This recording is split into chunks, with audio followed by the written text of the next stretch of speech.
फलानवा star life में आके जितना बकचोदी किया है ना पावर स्टार पवन सिंह का टीजर यानी कि पुदीना 2 का टीजर दोस्तों मात्र 1 घंटा के अंदर, 1 घंटा तो छोड़िए 59 मिनट के अंदर पावर स्टार पवन सिंह का पुदीना 2 का टीजर फलानवा स्टार का लाइव वाला गर्मी उतार दिया। उसके गाने इतने फास्ट व्यू नहीं लेते हैं जितना fast power star Pawan Singh का पुदीना 2 का टीजर ने लिया है दोस्तों। जी हाँ दोस्तों, मात्र 59 मिनट के अंदर पवन सिंह का पुदीना 2 का टीजर 98,000 से ज़्यादा व्यूज ले चुका है दोस्तों, जो कि अपने आप में बहुत ही बड़ी बात है। और रियल टाइम व्यूज है दोस्तों इससे भी ज़्यादा होगा दोस्तों। पावर स्टार पवन सिंह का जो टीजर है पूरा तबाही मचा रहा है, विरोधियों को जला जला जला के राख कर देगा दोस्तों। और ये टीजर इतना खतरनाक है कि मतलब बिलियन से नीचे तो इसका बात नहीं होना है।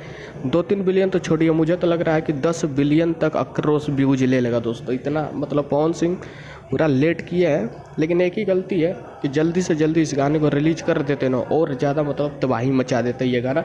दोस्तों आप लोगों को टीजर कैसा लगा दोस्तों कमेंट करके बताओ दोस्तों। आप लोगों का कमेंट का इंतजार है, पूरा आग लगेगा या नहीं लगेगा बता देना।